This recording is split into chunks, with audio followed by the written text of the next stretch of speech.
Ziarah kubur, sepakat ulama 4 mazhab bahwa ziarah kubur untuk laki-laki sunnah. Saya ulangi lagi, ziarah kubur untuk laki-laki hukumnya sunnah. Nabi dalam Sahih Muslim mengatakan, dulu aku pernah melarang kalian ziarah kubur, maka ziarahlah kubur karena mengingatkan kalian kepada akhirat. Maka ini menjadi dalil, dulu Nabi melarang mereka ziarah kubur di awal masuk Islam karena iman mereka belum kuat, belum mantap. Maka sepakat ulama dan sunnah ziarah kubur laki-laki boleh. Bagi perempuan, ulama jadi berbeda pendapat. Dijelaskan oleh Imam Al-Qurtubi dalam kitab At-Tadhkirah fi Ahwalil Mauta wa Umuril Akhirah. Ada 3 pendapat tentang hukum perempuan ziarah kubur. Yang pertama haram, dan di Saudi menyatakan pendapat demikian, maka wanita tidak boleh ziarah kuburan Baqi' dan lain. Pendapat yang pertama haram, yang kedua makruh, yang ketiga boleh dengan syarat tidak terjadi hal-hal yang dilarang dan tidak menjadi sering dia ziarah kubur sehingga melantarkan hak Allah, kewajiban Allah dan hak suami. Hukum bertawassul kepada orang yang ada di kubur hukumnya haram. Kita hanya bertawassul meminta kepada Allah. Maka ziarah kubur laki-laki sepakat ulama boleh, sunnah untuk laki-laki. Perempuan jadi khilafiyah, ya. Yang tawassul kepada orang yang sudah meninggal, dia sudah meninggal, dia butuh doa kita, butuh sedekah kita. Kalau kita minta kepada dia, dia tidak bisa beri apa-apa. Jelas? Maka kita punya Allah, ya. Wa qala rabbukum ud'uni astajib lakum. Rabb kalian berkata, berdoalah kepadaku, niscaya aku berkenankan doa kalian. Tapi kalau antum datang yang meninggal, minta, dia sendiri sudah wafat, ya. Wallahu a'lam bishawab. Nah, silakan. Contoh. Ya, siapa? Nanti ada pertanyaan satu. Yang kedua, hukum meminta ruqyah, dan terakhir, bagaimana dengan orang-orang yang berobat dengan pengobatan hidayah yang sembuh seketika? Nah, yang pertama hukum meminta ruqyah. Ruqyah pada dasarnya diperbolehkan. Ruqyah adalah pengobatan sesuai dengan syariat. Apabila menggunakan ayat Al-Quran, doa dari Nabi, atau menggunakan nama-nama Allah Asmaul Husna, Ya Allah, Ya Rahman, Ya Syafi, Ya Mu'afi, dan seterusnya boleh, ya. Maka meminta ruqyah disyariatkan, diperbolehkan. Bahkan Nabi SAW menganjurkan beberapa orang yang sedang sakit, Nabi mengatakan ruqyalah dia. Dan Nabi SAW ruqyah cucunya Al-Hasan dan Al-Husain. Nabi bersabda, u'idhukuma bikalimatillahi tammah min kulli syaitanin wahama wa min kulli ainin lama. Hadis riwayat Bukhari dari Ibnu Abbas. Maka meminta ruqyah boleh. Lebih afdal meruqyah diri kita sendiri. Itu sunnahnya, meruqyah diri sendiri, ruqyah mandiri. Apabila sudah berusaha, sudah dilakukan, belum ada perubahan, boleh meminta ruqyah. Kalau yang pengobatan perempuan yang antum sebut itu, mohon maaf ya, mungkin ada yang tersinggung, dari penampilannya aja nggak sesuai syariat. Jelas? Penampilannya aja nggak ada syariatnya. Kita tidak menuduh orang berpakaian demikian, tapi ini tidak menunjukkan bahwa itu sesuai syariat. Satu. Yang kedua, orang sembuh seketika itu bisa itu permainan jin. Bisa itu permainan jin, apalagi orang yang kerasukan terus disembuhkan. Itu permainan jin. Sementara waktu nanti kambuh lagi. Tapi kalau sesuai syariat, insya Allah dia sembuh, dia tidak akan kembali sakit lagi, kecuali dengan izin Allah. Maka meruqyah atau beruqyah, minta ruqyah di tempat yang sesuai syariat. Jangan sampai mendatangi orang yang tidak jelas akidahnya, pemahamannya. Walaupun pada saat itu Allah izinkan beberapa orang sembuh, karena itu bisa menjadi ujian untuk kita. Maka itu berbahaya. Harus minta ruqyah kepada orang yang berkompeten atau sesuai syariat. Maka disebut ruqyah syar'iyyah, ruqyah sesuai syariat. Ya, karena banyak orang ruqyah syirkiyah, ruqyah yang penuh dengan kemusyrikan, pelanggaran. Ya, wallahu taala a'lam bishawab. Silakan yang di belakang.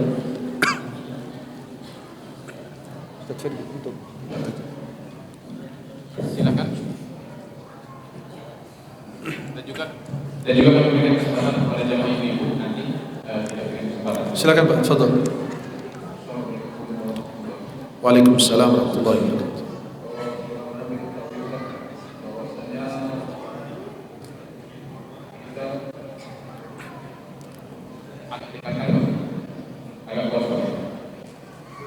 Sebagaimana kita ketahui bahwasanya Rasulullah mengajarkan kita doa ketika memasuki kamar mandi atau WC. Nah, kita berdoa itu meminta perlindungan kepada Allah daripada jin yang kita berbuat.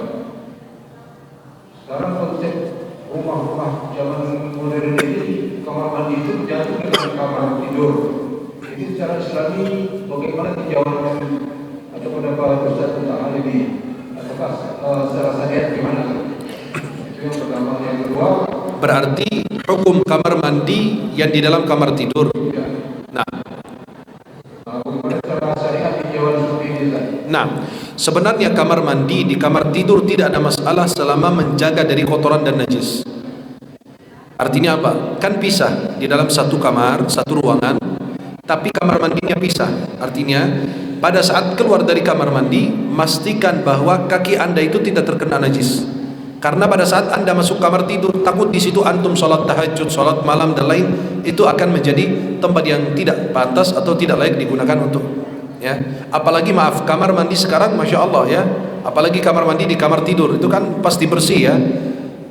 Maka itu dipastikan saja bahwa tempatnya itu pada saat keluar kamar mandi, kaki kita tidak terkena najis, agar kita tidak mengotori tempat yang kamar tidur kita, ya. Karena kita naik kasur terkena najis segala macam, baca Quran dan lain, maka artinya jaga kebersihan. Itu saja. Karena ya maaf, di Saudi aja, di Makkah, Madinah, kamar tidur di kamar hotel semua. Di kamar hotel kita tidur, di situ ada kamar tidur, kamar mandinya. Kenapa? Sebenarnya memudahkan kita. Apalagi sebagai suami istri tidak keluar dari kamar tidurnya itu dan lain sebagainya. Ya, menjaga banyak hal, itu privasi kita. Dan itu boleh-boleh saja selama menjaga saja daripada najis dan lain. Wallahu a'lam. Silakan. Yang kedua boleh saja. Terkait juga kamar mandi, karena kamar mandi itu sekarang menyatu dengan WC-nya. Nah, ketika berwudu di sini apakah bagaimana kita berwudu? Kita tidak mengucapkan bismillah. Sementara di sini kan ada WC-nya, karena menyatu dengan kamar mandi. Ulama menjelaskan ketika berwudu di kamar mandi boleh selama menjaga pakaian dari najis. Artinya lantainya tidak terkena najis, tidak kena cepretan dia ke baju atau badan, maka boleh kita berwudu di kamar mandi. Apalagi kamar mandi sekarang berbeda dengan maksudnya tempat buang hajat dulu. Tempat buang hajat di situ hajatnya, digali lubang, buang hajat di situ. Tapi sekarang mohon maaf, kita buang air besar, buang air kecil, disiram, sudah pergi. Artinya tidak berada di tempat. Jelas? Paham maksud Anda? Jadi mereka mengatakan, sebagian mengatakan boleh kalau tempat, maaf, itu kan kamar mandi kadang-kadang besar. Di sini WC-nya, tempat buang air, dan di sini tempat wudunya. Sebagian mengatakan boleh kalau di wilayah sini, bagian sini boleh baca bismillah. Karena jauh dari tempat kita buang hajat. Tapi lebih afdal berhati-hati, tidak usah dilafazkan. Cukup di dalam hati saja. Jelas? Karena itu menjadi khilafiyah ulama. Apakah najis itu masih ada di setempat atau sudah pergi? Kan kadang sudah pergi dengan disiram air. Jelas? Jadi ketika disiram air berarti tidak ada kotoran di situ. Sudah memang bersih menurut mereka begitu. Dan kamar mandi atau tempat buang hajat beda dengan zaman dulu. Jadi sebagian mengatakan kalau pisah tempatnya kayak sekat gitu atau apa, di sini kita buang tempat wudu, di sini ada tempat buang air, maka di sini boleh kita sebut. Jelas? Tapi lebih afdal berhati-hati tidak disebut saja, biar lebih keluar dari masalah khilafiyah ini. Wallahu a'lam bishawab. Barakallahu fiik. Silakan. Silakan ibu-ibu tadi yang ingin bertanya, silakan tim untuk mengantarkan tadi ngapain? Silakan.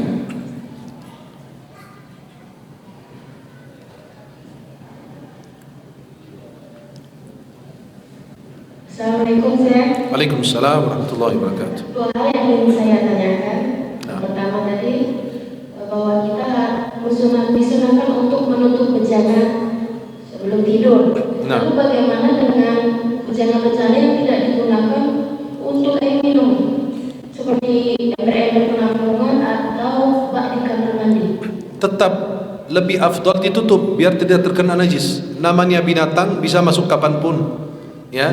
Maka kalau bisa lebih afdal ditutup, lebih ahsan. Apalagi ember di kamar mandi, kan kita pakai buat wudu, kadang-kadang buat siram kaki, biar tidak terkena najis, lebih afdal ditutup. Jelas? Itu lebih afdal. Nah, di rumah saya tutup kok. Ember-ember itu di kamar mandi kadang-kadang kita tutup. Kenapa? Menjaga terkena najis ketika di kamar mandi atau ada binatang yang masuk ke dalamnya, itu kan bisa membahayakan tubuh kita atau kulit kita juga. Nah, silakan. Terima kasih. Saya yang kedua, bahwa jin itu tidak akan masuk dari pintu yang dibacakan basmalah. Nah, lalu apakah ini menjadi dalil bahwa jin itu tidak bisa menghilang atau menembus tembok atau dia memerlukan ruang untuk berpindah tempat? Bagaimana dengan angin-angin yang ada di atas pintu? Terima kasih, saya. Syukur jazakallahu khairan. jadi gini, kalau kita pakai logika repot nanti, ya. Jin bisa tembus tembok, jin tembus orang aja dia tembus, apalagi tembok. Bisa masuk ke dalam tubuh kita, apalagi yang lain, ya. Maka Nabi menjelaskan bahwa pintu yang ditutup, kan dia Nabi SAW mengatakan dia tidak bisa membuka pintu yang ditutup dengan bismillah. Berarti kalau sudah ditutup dengan bismillah, nggak bisa masuk dari mana-mana, kecuali dengan izin Allah. Kan beda urusan. Jelas? Maka tutup pintu bismillah, yakin dengan izin Allah dia tidak bakalan masuk. Tutup laci, taruh uang, taruh emas, taruh dan lain, aman insya Allah ketika ditutup dengan menggunakan bismillah. Masalah dia tembus atau tidak tembus itu urusan Allah nanti, ya. Karena kita suka menyalah-nyalahkan jin. Adapun ya jamaah, kemarin saya cerita, jamaah saya itu punya Quran, uang disimpan dalam Quran, Quran itu ditaruh di lemari, setiap hari berkurang 50.000. Kata beliau, jangan-jangan ada tuyul di rumah saya. Saya bilang, ngapain antum zalimin tuyul? Tuyul itu bisa istri bapak. Itu kan istri kita bisa dituyul. Diam-diam ambil, diam-diam ambil gitu. Kenapa tuyul yang disalahkan? Astagfirullah. Lama-lama tuyul bilang pensiun, ya Allah, udah capek sama mereka ini. Aku disalahin terus, padahal aku gak bersalah gitu loh. Ya. Maka Nabi SAW mengatakan tutup aja bejana, tutup pintu dan lain, insya Allah aman. Ya, kita yakin dengan apa yang disampaikan Rasulullah. Karena Nabi SAW as-sadiqil masduq, orang yang benar dan dibenarkan apa yang disampaikan sallallahu alaihi wasallam. Jelas? Yang penting jangan suamimu dipindahkan dari tempat ke tempat lain, itu yang berbahaya. Ya, Allahu a'lam. Satu lagi silakan. Dari ibu. Silakan satu lagi. Nah, betul. Assalamualaikum warahmatullahi wabarakatuh. Waalaikumsalam warahmatullahi wabarakatuh. Nanti ada sebelumnya saya izin bertanya. Izin menjawab. Nah, silakan. Kan tadi saya dengar, mungkin saya telat datangnya, dan saya dengar tentang korin. Jadi yang ingin saya tanyakan di sini, apakah korin itu sama sifatnya dengan kita, dan apakah kita mati, korin akan mati? Nah, qarin itu pendamping. Syaitan qarin, syaitan pendamping sejak lahir sampai meninggal. Dan dia selalu mengajak kepada perbuatan tidak baik. Bukan mengikuti karakter kita. Kalau kita orang baik, dia tetap mengajak kita berbuat jahat, berbuat buruk. Jelas? Apakah qarin itu kalau kita meninggal, dia meninggal?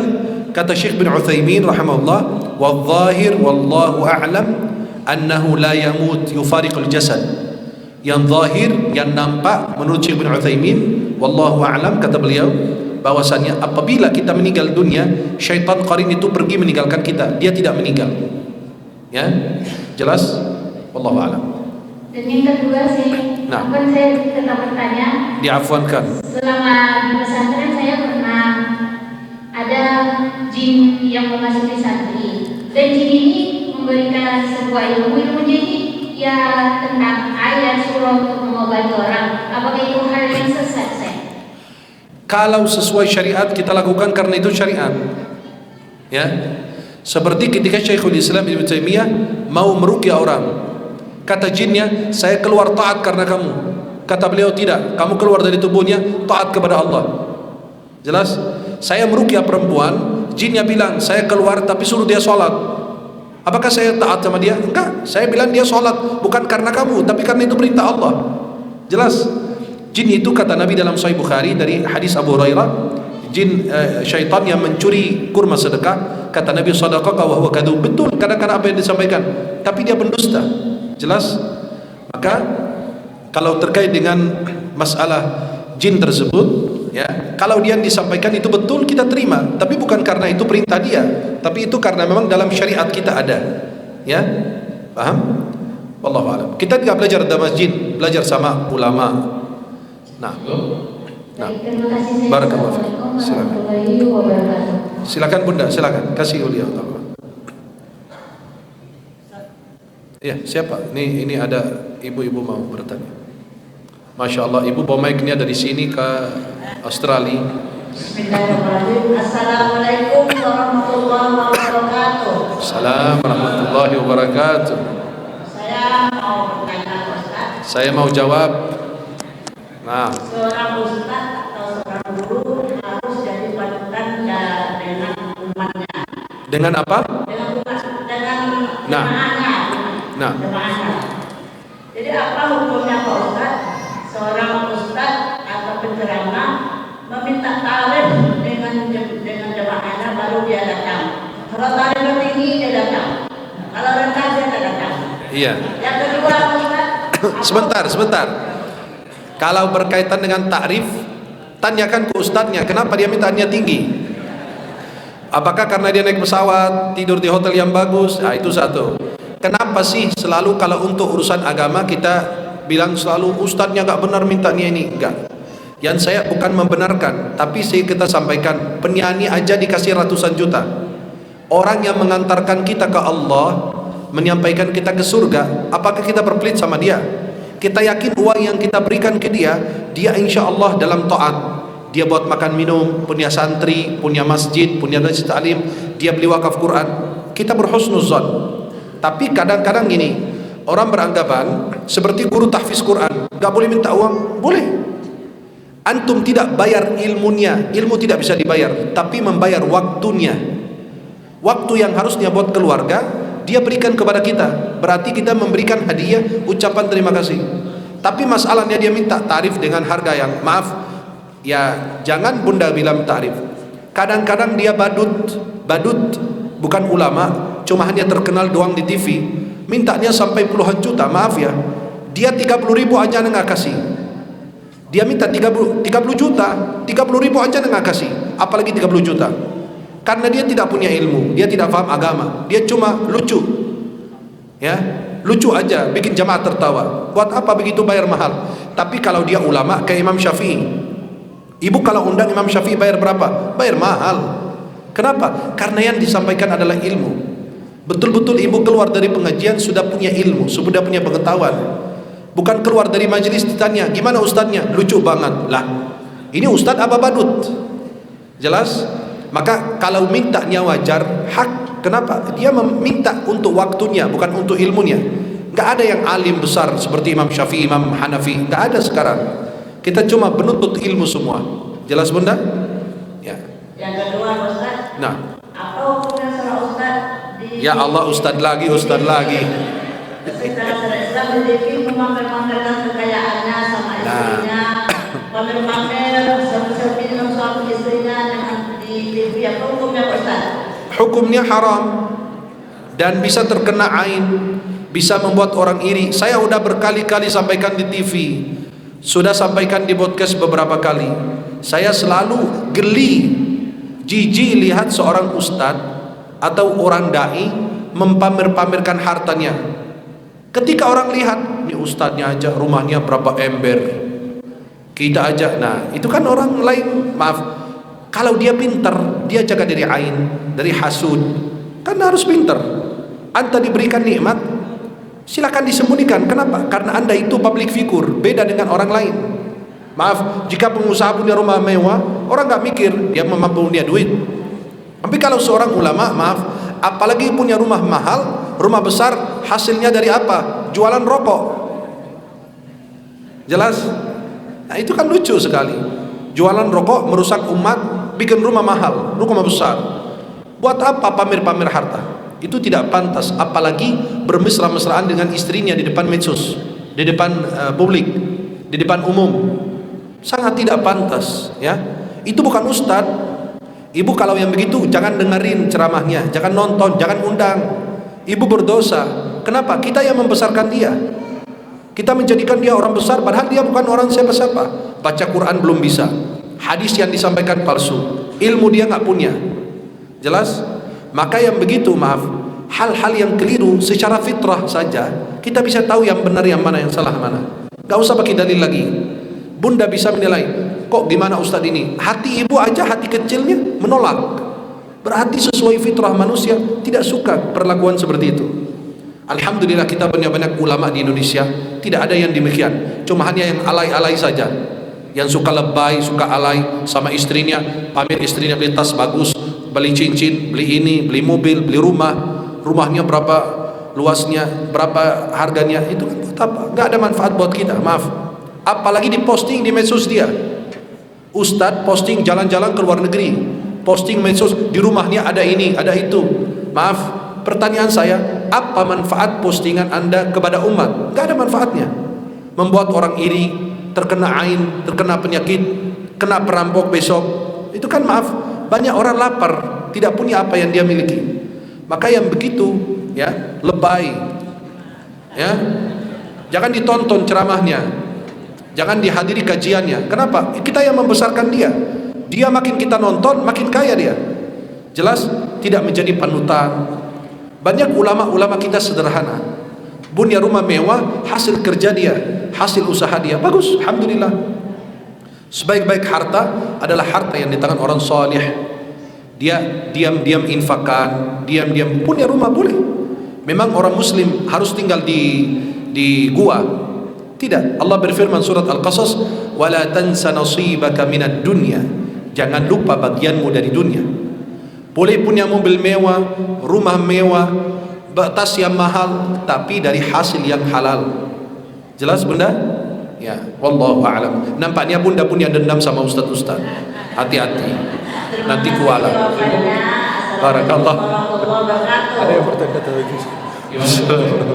Silakan, ada tadi akhwat yang mau bertanya. Oh, dan beliau juga ada yang sebelah kiri. Assalamualaikum warahmatullahi wabarakatuh. Pertanyaannya dipersingkat biar dijawab semua pertanyaan. Silakan. Saya ingin bertanya, Ustaz, ketika kita mendoakan seseorang yang sudah meninggal, itu sebenarnya dosis doanya itu sebanyak apa sih, Ustaz? Saya kurang tahu dosis itu, saya bukan dokter. Maksudnya ketika kita mendoakan satu kali Allahumma firlahu warhamhu itu, dia akan diampuni sebanyak apa gitu? Allahu a'lam. Itu area yang bukan area kita. Jadi gini, kita mendoakan diampuni. Yang diampuni mana? Dosa antara dia dengan Allah bisa, tapi dosa antara dia dengan makhluk nggak bisa, karena harus berhadap-hadapan dulu. Apakah dimaafkan atau minta pahala dari dia? Dan dalam surat Al-Hasyr ayat 10, Rabbana ighfir lana wa li ikhwanina alladhina sabaquna bil iman wa la taj'al fi qulubina ghillan lil ladzina amanu rabbana innaka ra'ufur rahim. Di antara amalan yang disepakati ulama, mendoakan orang meninggal itu sampai. Berapa besarnya dosis ampunannya atau ininya pemaafannya? Allahu a'lam. Itu bukan area saya. Nanti kalau saya meninggal, nanti saya kasih tahu. Doakan saya baru saya kasih tahu dalam mimpi. Silakan. Satu atau dua orang lagi. Silakan. Akhwatnya, tafadhal. Nanti ikhwat boleh bertanya, tafadhal. Tapi singkat. Satu lagi, silakan. Bismillahirrahmanirrahim. Assalamualaikum warahmatullahi wabarakatuh. Saya ingin bertanya nanti. Saya ingin menjawab. Mengenai ada ponakan saya sakit, dia sering mendung dan suka menjerit-jerit. Tapi kalau mau diobati dengan ruqyah dia tidak mau menjerit. Umur berapa? Umurnya sudah 30 lebih. Nah, terus? Jadi bagaimana cara mengobatinya? Cara mengobatinya gampang sekali. Panggil beruqyah, orang ruqyah tanpa sepengetahuan dia. Karena gini, apabila orang yang kerasukan diganggu jin, masa ditawarin mau diobatin, ya jin bertolak belakang, gak mau, dia marah, ngamuk. Maka saya gunakan itu di Timur Tengah, di Mesir. Apabila ada orang sakit atau diganggu atau kerasukan dan dia nggak mau sama sekali, marah kalau dia bilang ada fulan mau datang, dia nggak mau. Saya kerjasama dengan keluarganya, sepakat semua untuk kerjasama demi kebaikan dia. Saya diam-diam datang ke rumah ketika berada tanpa sepengetahuan dia. Mau tidak mau kita ruqyah langsung. Kenapa? Demi kebaikan dia. Bunda rela anaknya dibelah dadanya untuk apa? Untuk kebaikan dia. Pada saat dia sakit, dokter bilang harus dioperasi, harus diapa, itu demi kebaikan dia. Walaupun kita nggak tega melihatnya. Jelas? Maka kalau kita tidak lakukan hal demikian, ya sulit. Tidak, kecuali kalau Allah yang menyembuhkan atau dia berubah pikiran sehingga dia ingin menjadi orang yang lebih bagus lagi. Wallahu a'lam. Baik, terima kasih. Cukup untuk yang jamaah ibu. Itu sebelah sana. Ada akhwat satu. Akhwat yang sebelah sana tuh biar bertanya sekalian. Tapi disingkat aja pertanyaannya. Tuh. Udah diangkat tangannya dari tadi. Waalaikumsalam warahmatullahi wabarakatuh. Nah.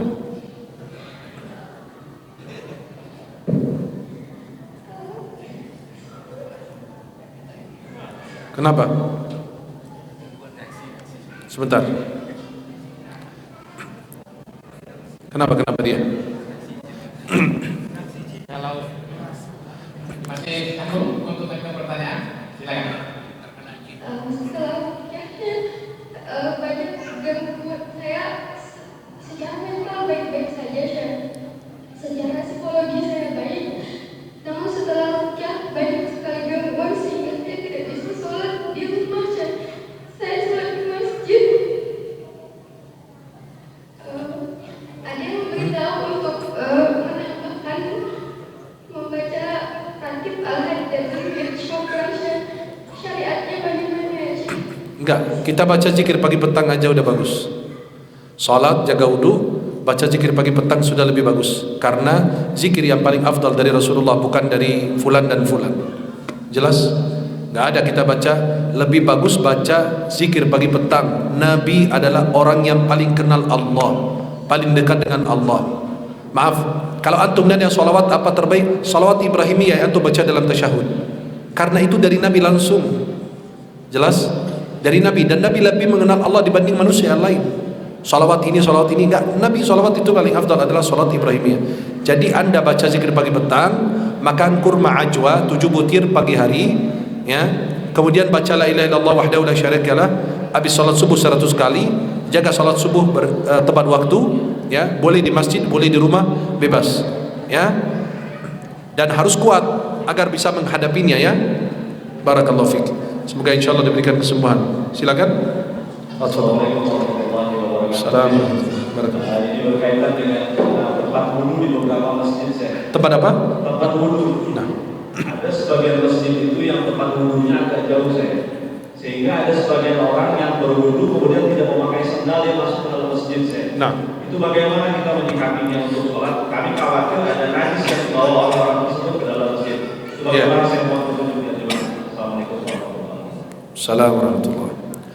Kalau seandainya itu cuma hanya lewat lantai, insya Allah kita berhusnuzan itu aman. Kecuali kalau dia melewati tempat-tempat yang najis, maka di situ pasti nempel najisnya. Biasa sebagian masjid dikasih kayak air gitu, orang pada saat lewat, ya itu dibersihkan kakinya, itu lebih afdal, ya. Tapi insya Allah kalau tidak melewati tempat yang najis, itu berarti aman, ya, berhusnuzan. Kecuali kalau dia melihat ada kotoran atau najis yang menempel di kakinya, ya. Wallahu a'lam bishawab. Nah, fadhal. Waalaikumsalam. Siap. Jawabannya singkat juga insyaallah. Hah? Itu banyak sekali godaan setan yang masuk ke kita. Selain untuk menghindari menjauhkan baik kadang terbawa arus oleh syaitan ketika sholat mengganggu. Ya. Jawabannya singkat adalah sholat berjamaah. Karena antum khusyuk tidak khusyuk dapat pahala 27. Itulah kelebihan berjamaah di masjid. Sholat berjamaah pahala 27. Mau khusyuk tidak khusyuk tidak dapat 27. Itulah kemuliaan kita sholat di masjid. Antum mau dihindari dari syaitan, pertama datang sebelum azan. Azan antum sudah di masjid. Salat qabliyah. Kemudian pada saat salat antum itu tidak boleh menahan buang angin, buang air kecil, buang air besar, itu makruh. Maaf, ada orang salat, aduh ya Allah, ada mules lagi, keluar dari salat, buang hajat, balik lagi. Kenapa? Itu mengganggu khusyuan kita. Makanan sudah dihidangkan, antum sudah lapar, makan dulu. Antum sudah ngantuk berat, kata Nabi, tidur dulu baru sholat. Jelas? Maka ada hal-hal yang perlu kita benahi dulu. Ya, ketika kita sholat, kita jangan kita lihat tempat sujud sambil mendengarkan bacaan imam. Jangan pada saat imam baca Al-Fatihah kita ikut baca Al-Fatihah. Ketika imam baca sholat jahriyah Al-Fatihah, kita mendengarkan. Selesai baca Al-Fatihah imam tidak kasih jeda waktu, langsung sambung ke ayat, kita diam juga. Karena bacaan Fatihah, bacaan makmum, imam, bacaan makmum, udah di backup imam. Jadi kita mendengarkan saja. Masa imam baca, kita juga baca, kan gak khusyuk. Dan apabila sholat antum merasa banyak was-was, berarti jangan-jangan syaitan udah tahu sholat kita mau diterima, maka diganggu. Itu yang pertama. Yang kedua, kita di Indonesia punya sholat tercepat di dunia, tarawih 23 rakaat 7 menit. Kata syaitan, pintar banget nih orang, saya belum was-was dia sudah selesai salam. Ya, Allahu a'lam bissawab. Terakhir, kami ingin menyampaikan beberapa informasi pada jemaah untuk stay dulu dalam masjid dan dulu dan bersama dulu. Nah, suatu. Silakan. Assalamualaikum warahmatullahi wabarakatuh. Waalaikumsalam warahmatullahi wabarakatuh. Apakah mandi lama di dalam kamar mandi termasuk gak wajib? Kalau iya, gimana cara mengawal? Ya, saya tidak bilang orang yang mandi lama di kamar mandi kerasukan jin. Nanti orang yang bekerja keras, yang badannya masih harus digosok, dibersihkan. Orang yang kerja di Pertamina, kena apa, kena ini kan, petani. Saya kan petani. Ya, bersihin badan itu lumayan. Jelas? Kan lama di kamar mandi dong. Masa bilang kerasukan jin? Jadi kalau antum ini artinya apa? Di kamar mandi tanpa diperlukan, ya, berlama-lama di kamar mandi tidak ada perlu, bisa jadi itu gangguan karena tempat tinggal. Sekarang orang pada lama-lama di kamar mandi bukan apa? Karena betah dengan handphone, main game, kelamaan lupa, ternyata setengah jam di kamar mandi. Saya punya teman kemanapun pergi ke kamar mandi, orang yang ada di sini kok, di mana dia? Astagfirullah. Itu kerasukan jin dan kerasukan janda, dua-duanya. Itu luar biasa dia. Astagfirullah. Nah, mana orangnya itu? Botak beliau itu. Itu dia. Lihat, ini makhluk Allah ini satu ini. Ini beliau ini kemanapun pergi ke kamar mandi pasti. Ya, masuk masjid sini pasti meninggalkan jejak. Maka berapa kali saya mau ruqyah dia nggak mau, menghindar dari saya. Ya, maka kalau dia buka peci mirip kayak tuyul. Astagfirullah. Ya. Maka kalau kita tidak ada hajatnya, tidak ada perlunya, maaf, ada orang yang sakit, ada orang yang maaf mules segala macam, mungkin lama di kamar mandi. Tapi kalau ada perlu, ya nggak apa-apa. Tapi kalau ada perlu lama-lama di kamar mandi ngapain? Ya, biasanya orang yang memang lama-lama di kamar mandi seperti mandi kelamaan, tidak masuk akal sampai 40 menit 1 jam, bisa jadi itu kerasukan. Jelas? Maka harus diruqyah. Antum juga demikian? Pantasan rambut antum aja udah qaza'. Maka benerin rambutnya ya, insyaallah, biar tidak kerasukan jin. Contoh silakan. Apakah hukum mandi tanpa busana? Lah, boleh selama tidak di depan umum. Astagfirullah. Masa mandi pakai live Instagram? Nggak apa-apa. Kenapa orang mandi di depan, di kali atau di mana pakai sarung? Karena di depan umum. Kalau di tempat tertutup, maka pada saat masuk WC baca Allahumma inni a'udzubika minal khubuthi wal khaba'is, kemudian mandi, boleh. Silakan. Selama tidak terbuka. Tapi kalau antum di depan rumah mandi terbuka semua kan repot. Ya. Maka kalau antum di kamar mandi tertutup, jauh dari mata orang, maka boleh antum mandi tanpa busana. Antum pertanyaan ajaib ini. Nampaknya bahaya. Apakah antum mandi pakai baju semua? Ya itu berarti kenapa antum lakukan? Ya, wallahu a'lam.